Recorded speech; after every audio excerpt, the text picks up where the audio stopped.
اچھا prime minister یہ بتائیں کہ خیبر پختونخوا میں آپ کی گورنمنٹ پچھلا دور بھی تھا، آج ہم نے دورہ کیا اسپتالوں کا، ہم نے دیکھا کہ پرائیویٹ اسپتالوں میں ہیلتھ کارڈ سے لوگوں کا فری علاج ہو رہا ہے. تو اب آپ کا کیا پلان ہے کہ یہ جو ہیلتھ کارڈ ہے اور اسپیشلی ایجوکیشن اور ہیلتھ آپ کی ظاہر پرائرٹی بھی ہے، تو اس میں فیوچر کا کیا آپ کے پلانز ہیں سر؟ دیکھیں ہیلتھ کارڈ کے دو میں آپ کو فائدے بتاؤں. سب سے پہلے تو ایک غریب گھرانے کے اندر جب بیماری آتی ہے نا تو ساری دنیا کی ریسرچ یہ بتاتی ہے کہ وہ گھرانہ سارا ہی غربت کی لکیر سے نیچے چلا جاتا ہے.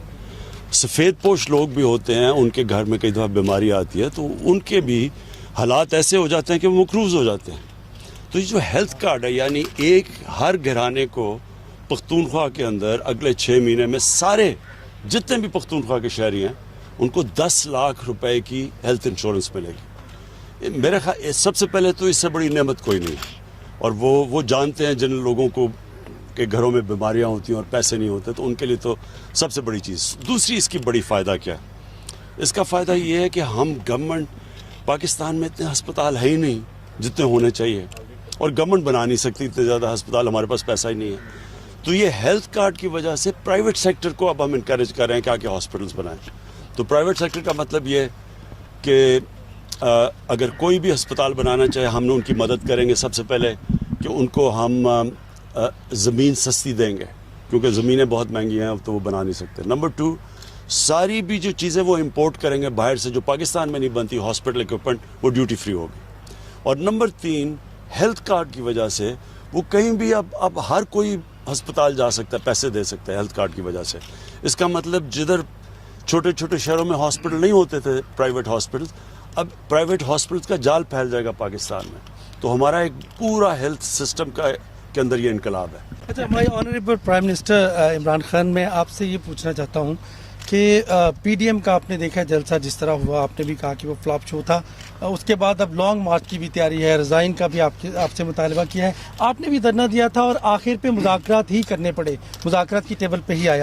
آپ کا مطالبہ کچھ اور طرح کا تھا. ان کے مطالبات آپ کی سمجھ میں ان کے کیا مطالبات ہیں اور اس کا انجام آپ کیا دیکھ رہے ہیں؟ اور دوسرا آپ گراؤنڈ آپ کے لیے اگر یہ کلیئر ہے تو آپ شفٹ کس پہ کریں گے؟ ڈیولپمنٹ ہوگی اگلے 2 سال یا کہ اکنامیکل ریفارمز، اور کس کے اوپر آپ فوکس کر رہے ہیں؟ دیکھیں میں نے تو یہ جب سارے اکٹھے ہو گئے مجھے تو پہلے پتہ تھا. میری آپ پہلی تقریر سن لیں. میری جو پہلی تقریر تھی 2.25 سال پہلے میں نے جب پرائم منسٹر بنا، میں نے کہا 2 چیزیں کی. میں نے کہا یہ سارے اکٹھے ہو جائیں گے، جب ہم کرپشن کے اوپر ہاتھ ڈالیں گے یہ سب اکٹھے ہو جائیں گے. اور میں نے کہا کہ یہ سارے کبھی جمہوریت کی بات کریں گے. وہ میری تقریر اویلیبل ہے، وہ کبھی چلائیں لوگوں کے سامنے. تو وہی APDM ڈیموکریٹک موومنٹ بن گئی، وہ میں نے کہا تھا. اور میں نے پھر یہ کہا تھا کہ ان کے جو مفادات ہیں وہ پاکستان کے مفادات کے متضاد ہیں، یہ اپوزٹ ہے. یہ جو چاہ رہے ہیں وہ جب اگر ہم وہ کر دیں یعنی کہ ان چوروں کو ان کی ہم چوری جو کہ پہلے بنے ہوئے کیسز ہیں، ہم نے کیسز نہیں بنائے، ان سب کے کیسز پہلے کے بنے ہوئے ہیں. یہ چاہ رہے ہیں کہ ہم نیب کو ختم کر کے ان کے کیسز ختم کر دیں. یہ چاہ رہے ہیں. اگر ہم وہ کرتے ہیں تو سب سے پہلا میرا سوال یہ ہے کہ یہ پاکستان کے جیلوں میں جو لوگ بیٹھے ہوئے ہیں ان کا کیا قصور ہے؟ پھر ان کی تو لاکھوں کی چوریاں ہیں، ان کی اربوں روپے کی چوری اور ملک سے باہر لے گئے پیسہ. تو ان بیچارے لوگوں کو ان کا پھر کیا قصور ہے کہ وہ جیلوں میں گل سڑ رہے ہیں؟ کئی بیچارے جیلوں میں مر جاتے ہیں، ان کی تاریخ ہی نہیں لگتی تب تک مر جاتے ہیں. غریب لوگ ہیں نا صرف. یہ جو سب سے بڑے ڈاکو ہیں یہ مجھے بلیک میل کرنے کی مجھے پہلے ہی پتا تھا انہوں نے کوشش کر لی ہے. میں نے بار بار آپ کو کہا کہ یہ مجھے کوشش کریں گے لیکن میں نے ان کو NRO نہیں دینا. لیکن اسٹریٹجی کیا ہے؟ جو بھی اسٹریٹجی ان کی ہے کبھی کامیاب نہیں ہوگی. مجھے کبھی میں نے تو ان کو ملتان میں بھی ان کو کہا تھا کہ ان کو کرنے دو جو کرنا چاہتے ہیں. ہمیں صرف دیکھیں لوگوں کی جان اور مال کی حفاظت کرنا گورنمنٹ کی ذمہ داری ہے. اب کووڈ سے آج 100 سے اوپر لوگ مر گئے. اب ہم سب کو پتہ ہے کہ جب لوگ جمع ہوتے ہیں وہ بیماری پھیل جاتی ہے، ساری دنیا کو پتہ ہے. ہم ان کو کہہ رہے ہیں میرا تو صرف مقصد لوگوں کو بچانا تھا. اگر ان کے جلسے یہ اگر 10 جلسے بھی کریں نا، میں آپ کو ثابت کر کے دکھاؤں گا. 1 جلسہ کروں گا ان سارے 10 سے کیوں ہوگا؟ کیونکہ میں کرتا ہوں پاکستانی قوم کے فائدے کے لیے جلسہ. میں جلسہ کرتا ہوں جب پاکستانی قوم کا پیسہ چوری ہو یا میں چاہتا ہوں کہ الیکشن کے اندر ریفارمز ہوں.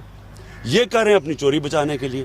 کبھی پبلک چوروں کے لیے نہیں نکلے گی. میرے سے یہ لکھ لیں, کبھی قوم لوگوں کے وہ باہر ڈاکو سارے باہر بیٹھ کے جا کے وہاں لنڈن کی وہ شاپنگ کر رہا ہے, کھانے کھا رہا ہے, اور یہاں کہہ رہا ہے لوگوں کو کہ آپ سڑکوں پہ نکلو اور میری چوری بچاؤ.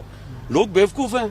دیکھیں, جو انسان سمجھتا ہے نا کہ عوام بیوقوف ہے, اس سے بڑا بیوقوف ہے ہی کوئی نہیں. الیکشن کے حوالے سے کل کیبنٹ میں بھی آپ نے ایک ڈیسیجن لیا کہ مارچ کے بجائے سے فیبرری میں, تو کیا سپریم کورٹ میں کوئی ریفرنس دائر کرنے جا رہے ہیں, کیسے کریں گے؟ اور ساتھ جو کیبنٹ کا اعلامیہ ہے اس میں یہ بھی تھا کہ تمام سیاسی جماعتوں کے لیے مذاکرات کے رات ہم اسے کریں گے شو آف ہینڈ کے لیے, تو اس کے لیے کیا کرنے جا رہے ہیں؟ کیونکہ آئینی ترمیم درکار ہوتی ہے کہ صدارتی ریفرنس اس میں کریں گے یا کیا کریں گے؟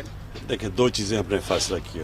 ایک, ہم الیکشن جلدی کروائیں گے سینٹ کے, کیونکہ یہ سارا ڈرامہ ہو رہا ہے یہ جو کہ سینٹ سے بچارے ان کا خیال ہے کہ کوئی سینٹ کے الیکشن نہ ہو, تو وہ تو فیل ہو جانا ہے. انہوں نے ویسے ہی ہم نے ایک آپ کو پتہ ہے کپتان تو میں پران ان سے زیادہ بہتر کھیلنا جانتا ہوں, تو الیکشن تو ہم پہلے کروائیں گے. لیکن جو دوسری چیز ہے, دیکھیں, پاکستان سارے جانتے ہیں کہ پاکستان کے سینٹ کے الیکشنوں میں پیسہ چلتا ہے, رشوت چلتی ہے, سب کو پتہ ہے. ہم نے 20 لوگ پچھلی بار یہ نکالے جنہوں نے پتہ چلا کہ پیسہ لیا, اس لیے ہم شو آف ہینڈز کے اوپر جا رہے ہیں.